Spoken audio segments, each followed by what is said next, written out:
Non, ma soeur, là vraiment ce sont des faussetés. D'ailleurs, la SENCO a fait preuve de grandeur et d'esprit de concession.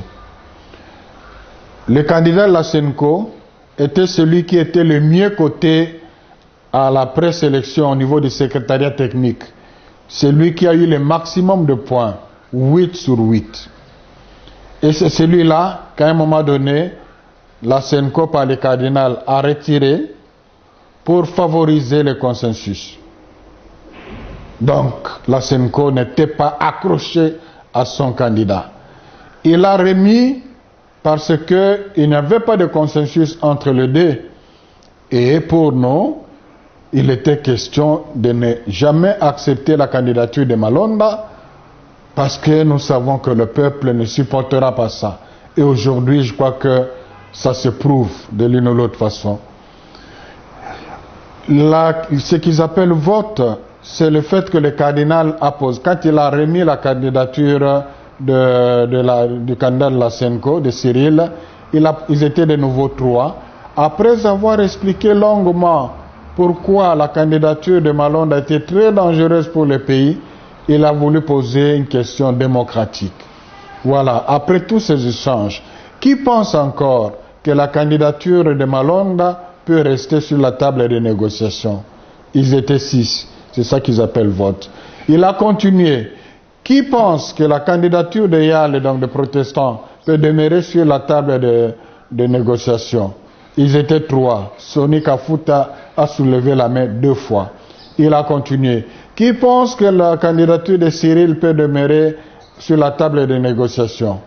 3. Sonny Kafuta a soulevé la main pour la 3e fois. Donc 3 fois. Ma soeur, as-tu vu dans une Sans élection... position. Non, as-tu vu dans une élection où on doit choisir un entre 3 et on vote les 3? Et c'est simple, il a bien compris le sens de la question. C'est vraiment malhonnête que l'on dise qu'il s'agissait d'un vote. Alors, finalement, le cardinal a considéré qu'il n'y avait pas d'évolution, on devait s'arrêter là au moins pour ce jour-là.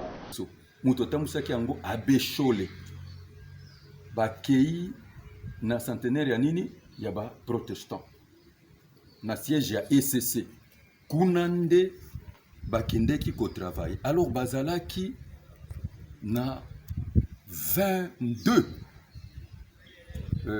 candidats baye koma 24 ndenge nini ECC bakisi candidat moko 5 pe bakisi nini candidat moko tozalaka na critérium pe tozali na ba principe oyo baza kotala CV na bango. Secrétariat technique et travail qui kuna tango basisi ko sala musala le 8 tokutani na centre na complexe scolaire cardinal neni Mosen bisonyos moto président qui réunion wana ezalaki cardinal oyasika Freedom Ambongo bisonyos ba oui chef à confession religieuse tozalaki wana ba confession religieuse susu batindande ba délégué na bango to ba premier nini suppléant ba expert na biso nyonso bazalaki secrétaire nyonso tozalaki wana basali biso rapport na rapport wana basali biso batomi bale basali biso rapport ezalaki révérend Eric na abbé Chole nde représentaki biso balobi na toilettage oyo tosali na élimination tosali selon ba critères selon CV ba présenter biso 6 candidats. To valider 6 candidats. Na seule observation mususu. Ngatango na komi prédécesseur nangai. Évêque général Albert Kankenza, honoraire, atikaki déjà 3 candidats. Pour nabiso église anini, il y a réveil. Église armée du salut, bazalaki na candidat na bango. Église orthodoxe na évité ceux qui bazaki na candidat na bango, mais ba indépendant na évité ceux bazaki na candidat na bango, mais ba musulman bazalaki na nini na candidat na bango. Na évité église nini mususu, mais ba candidature ba tonyo so nini ekoyaki. To jugea ki secrétariat technique te to acceptaki parce que biso nde to confie bango nini musala wana totikali na 6 candidats na 6 candidats na totiki cardinal son éminence a exhorté biso sur la responsabilité tango siko exhorté biso mais apesi biso information moko alobi na information azopesa bino le 3 candidats oyo bazali wana ezali ba candidat oyo bazali proche ya mokonzi ya mboka oyo donc déjà moni klimani na tiaki biso ba candidat ngo ezalaki nani ezalaki candidat Kadima Denis ezalaki Sylvain je crois Lumbu na Jérôme déjà moni klimani tozalaki ya misato alobi eza na candidat moko azali awa aza catholique mwana biso catholique mais tokoki kopona yete parce que ye azali pièce maîtresse oyo esalaki ete na élection ya 2018 yende afavorizaki asalaki makambo nyonso po président oyo asika aleka na tricherie candidat wana nde Malonda Ronsard débat ebandi wana d'abord esengelaki baprésente biso critérium toti critérium batangeli biso ba CV ya nini ekanda moko na moko tango débat ebandi alobi lisusu ke esengeli chaque confession religieuse moko na moko ezali awa to parrainer candidature ya bato bazali awa oko parrainer candidature ndenge nini baoyo yo baso bakoyi c'est alors que espère ya ba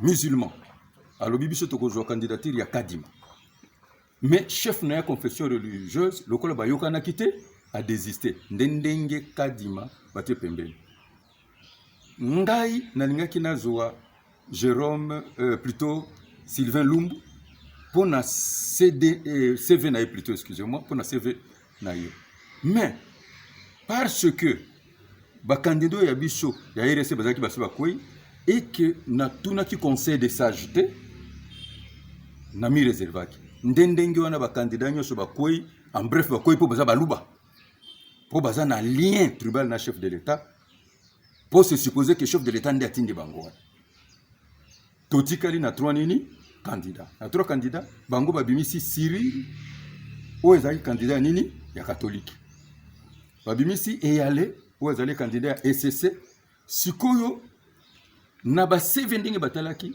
CV ezalaki makasi ezalaki CV ya nini ya Malonda Ronsard sur le plan ya ancienneté na travail sur le plan ya technicité na nyonso et surtout na malamu CVP mususu muto ezalaki makasi ezalaki Kadima na Cyril pe bango nyonso oyo sis ne bapesaki wana mais tala déjà climat oyo tozalaki nango na kati na climat tozalaki nango tango esali ndenge wana alors tomeki kozwa consensus sur nani candidat moko tozwi te cardinal azali moto azotambusa église to yeba koloba bosolo abendi candidature ya Cyril ye moko alobi ke na bendi yango po aza na poids ya kotambusa nini senite au profit ya révérend Eyale mbala moko na débat o biso tosali wana ba point mingi ekobima point ya liboso mutu moko alobi ke non révérend Eyale azalaki candidat député national na Équateur pour na compte ya parti politique moko pe na groupement Songolo et puis tokende ko vérifier soki Malonda Ronsard azali membre ya plénière pour na plénière nde sika bazoka nini ba décision et na plénière kuna tozali na opposition tozali na pouvoir tozali pe na nini na société nini civile est-ce que vous avez malamu wana ndenge ezalaki alors tango sali ndenge wana cardinal a pesibiso bonzambe alobi la nuit porte nini conseil tokende kolala tozonga na weekend tokei mais tango tokei siko tozongi na pokwa wana na 23h babengi biso non tozonga kaka lobby to vide dossier oyo lobby nango toyezalaki nini le 9 tango tokomi le 9 tomeki lisusu ko joua consensus sur un candidat, c'est discussion d'habitude de la Kini. Baye, bato bakende qui na enquête, baye na document, et là qui c'est effectivement que révérend y allait. Yé azalaki candidat député nini national. Malheureux parce que atelier kosala nini ko échoué. Mais révérend Eric Abimisi document moko que après makamunyo sowana a démissionné qui na parti politique mais totanga ki angote. Mais to lekisi yango kaka ndengwana poza moninga na biso nini mosale na nini na nzambe. Baye koye la biso. Résultat que Ronsard Malonda Azalinde, secrétaire national exécutif, c'est-à-dire l'administration technique, Azali membre à plénière P a eu décision T. Déplace débat comme ma casse. Débat au lobby, bon, non. Tomoni bino, 5 ans, bozana momesan. Mboka na biso qui na processus de démocratisation. Toujours l'ingato fandisa état de droit. Qui dit état de droit, le respect à nini, il y a mis bien copié à l'institution. Mais en 2006, Papa Cardinal Moussou Soluba qui est l'élection a résultat dans la conformité. Peuple bima qui na balabala, et ça na molimo moko ya congolais, ça nini akufaki. Mais bon memaka ba preuve na cour constitutionnelle boyaka nangote. Po bango ba mandaki koloba ke Ronsard article qui attend que catholique ko démissionner ni ko dénoncer. Tolobi to comme en 2011, même chose. Bolobi lisusu, toujours histoire et résultat nini, il y a urne. To comme en 2018, Bobi Misika ka même histoire que résultat ils allaient conformité. Toye bibiso, selon Mibeko, Seninde a kokiko proclamé. Et puis, ce qui bateau, aux alitudes, c'est la Cour constitutionnelle d'Osanini à Kokat. Bon, même ma preuve égalité. Tolobi entre biso. Bolingi kolobanin. C'est-à-dire, alternance oyo, ezali nu, ezali légal, parce que c'est ni à couvrir yango, mais ça légitimité, dès que le papa mokonzi école oyo, azali wana pona tricherie. Alors si c'est comme ça, batonyo so bazali émanation à Seni et c'est tout ça bango pression ba démissionner. Ba démissionner parce que ça tricherie. To bandi na président yemoka république, to zui ba député nyonso ya opposition na nini na ya pouvoir, to zui bureau nyonso ya assemblée nationale, to zui sénat, to zui na ba gouverneur nyonso, il faut biso peuple to. Il a demandé qu'on prie. Après la prière, Cheikh Abdallah, le musulman, qui était le dernier à prendre la parole, il dit, mais son éminence, maintenant que nous sommes bloqués, après ce qui prétend être l'élection, maintenant qu'on est bloqué, ne peut-on pas prendre le nom de 3 autres dont les candidatures n'étaient pas traitées? Le cardinal a dit, mais c'est contradictoire. J'ai posé la question, je vous ai posé la question, qui les connaît pour les présenter? Mais vous avez dit que vous ne les connaissez pas. Et d'où viendrait que vous les connaissiez maintenant? Pour aujourd'hui, on arrête. Ma soeur, quelqu'un qui vient de voter, un vote qui sanctionne le processus de désignation, peut-il encore proposer notre voix? C'est après ça qu'ils sont allés se retrouver au bureau de la CENI, qui est la maison de Nanga, louée par Sime plutôt, par la CENI, la Sime. C'est là où ils se sont retrouvés à 6.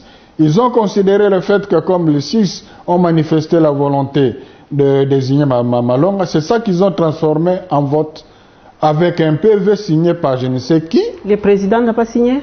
Le président n'a pas signé, le vice-président n'a pas signé. Alors, j'ai saisi l'occasion pour dire, comme se le disent, il faut dire que Madame Mabunda, la présidente de l'Assemblée nationale, porte une grande responsabilité sur ce qui est arrivé aujourd'hui. Parce qu'elle était informée. C'est une dame très brillante, très intelligente. Elle a eu toutes les preuves pour comprendre qu'il ne s'agissait pas d'un vote. Elle savait que ce PV n'était pas signé ni par le président, ni par le vice-président. Et le fait qu'il a fait ce forcing la nuit, il a demandé qu'on coupe le signal. On n'a pas mis ça à l'ordre du jour pour que les gens ne soient pas prévenus. Ça signifie qu'ils savaient que le peuple allait voir ça comme étant un complot contre lui. Mais il a laissé faire. Non, il ne faut pas faire porter à la SENCO cette responsabilité. Bongola motema pona kende na lola naza mo Kristo. On a baptisé na kombo ya mokonzi Yesu Kristo. Et na habite soki nana ko contredire nga. Alobi bon, lokola nous ne parvenons pas à fédérer. D'abord alobi, il a trouvé un consensus autour d'un candidat. Comme nous ne parvenons pas à fédérer, le chef doit se prononcer. Tout le cas exercice démocratique. Oyo balobi ki ezali nini vote. Abandi. Moto liboso. Alobi candidat nini Malonda Ronchard. Sur 8 chefs confessions religieuses, 6 bapé si voix. 2 bapé si voix, c'est-à-dire ECC, na nini na SENCO. Tous azongeli candidat Sikotokre, révérend et allé. 2 confessions religieuses, bapé si voix. 6 bapé cité. Azongisi Cyril. Oyo mutu babimisa qui est déjà catholique. Azongisi Cyril a eu 2 candidats. Ngane ko bakisa 3e, mais ba contact yangote. Enfin, nabino moko bozolana. Nani a gagné? To voter, to voter. Bobango bazoloba, ezaki pona ko valider candidature. Mais bato en compétition baza misato. Moko déjà tikale. Ça veut dire quoi? Clôture esalemi wana. Tango to bandaki ngande na bandaki losambo. Na so cardinal a telemi, alobi je le regrette. Il est vrai que toujours qui consensus autour de nini ya candidat. Alobi pour la communauté internationale, pour la opinion nationale, bino moko boyiba élection aux ezalaki nini chaotique. Tolobi non. Na ba élection nyonso esalemi. Élection o ezalaki chaotique te ezali élection 2018. Po bato nyonso bande komi attendre na chaos pe na apocalypse.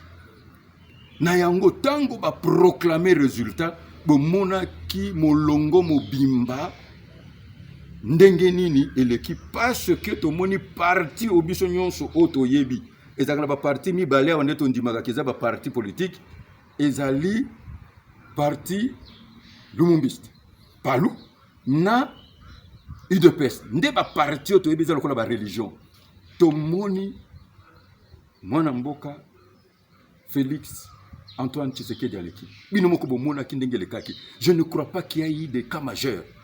Bomona ki ba bato nyonso ba observateur ndenge nyonso balobaki ke malgré œuvre humaine ezali na nini na imperfection mais elekaki na kimia. Bomona ki ndenge biso nyonso to sepelaki.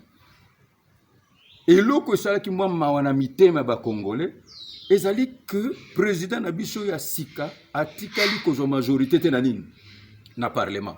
Alors ba congolais nyonso ba bande ko lingate bato bazalaki ya kalawana bazonga susu nini na poste nde eloko oyo esaki nini ezalaki wana nde tozoloba mais koloba ete tricherie ezalaki en tout cas biso toyebi ete bao bavotaki alekaki na kovote. Alors soki bino bozoloba ke alekaki na nini na tricherie alors bo prouver biso nde omoni tango tosile wana papa mokonzi cardinal a telemaki alataki sultan a telemi na regret abeso le pèse alaki wana na regret abito zali ba confession religieuse to moni loko to bandaki na molimo mais to sukisi na nini na nzoto